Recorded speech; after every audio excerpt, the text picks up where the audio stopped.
where can I find this Noha by Hassan Sadiq? Hassan Sadiq is like a really famous reciter.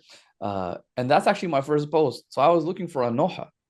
I Uh, didn't know a single Shia oh, really? until ShiaChat. Yep. And then I'd start going to the local centers. And yeah, of course, I mean the local centers, you have a particular version, you have a particular um focus or Mm, particular concerns, talk particular topics. Of course, the centers are very focused on, the birthdays and the death days of the imams, and you learn a lot from that. But of course, there are many other issues that you would yeah. only get online. And Or the Urafa. I knew there was a debate about Wahdatul Wujud. Obviously I wasn't able to comprehend or understand or even access primary text, but in the back of my mind, I knew there were these issues that, once I get to home and when I get pick up the tools, I will want to explore these. Uh, is the new thing is ISNAD-COM meta-analyses, yeah, where now everybody wants to use an ISNAD-COM meta-analysis without understanding its shortcomings or understanding its limitations. right.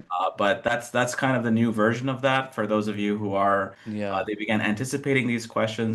And I think the Shia community is going through the same process now, where at first perhaps a lot of people were not equipped to engage or deal with these types of questions or discussions or critiques, but then So some of the members kind of took it upon themselves and they began translating like Wasaido Shia, for example, and these very, very classical books.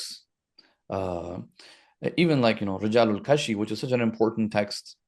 Uh, would you give credit to, Shia Chat and that entire era for kind of creating this trend? That's a very good question. I suppose you have different tawheeds per se, ironically, that depend on what methodology you're using and whether you have a more uh, aqli approach, a more naqli approach, whether your aqli approach is one that is laden with Greek philosophy, whether you're trying to do something else. I mean, the mutakallimin kind of are here and there on this issue. Like you'll probably be like, yeah, I remember, I can trust this person.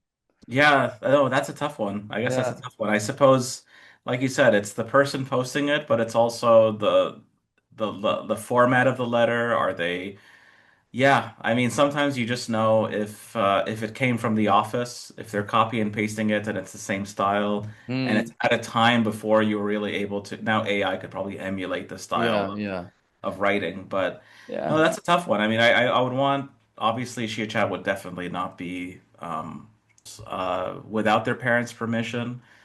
People were using their status on the forum, the number of posts you have, whether you're a moderator or administrator, people were misusing these things. And it Hmm. was, yeah, I mean, some of it was very, very disturbing. Of course, like you'd have cults as well, like you mentioned. The Shia community is very diverse, and you'd have some people who basically were, contrarians or had very particular views. No. And so what's interesting is Imam Rida alayhi salam says that the Waqifa will all die as Zanadiqa, who doubt in their Lord.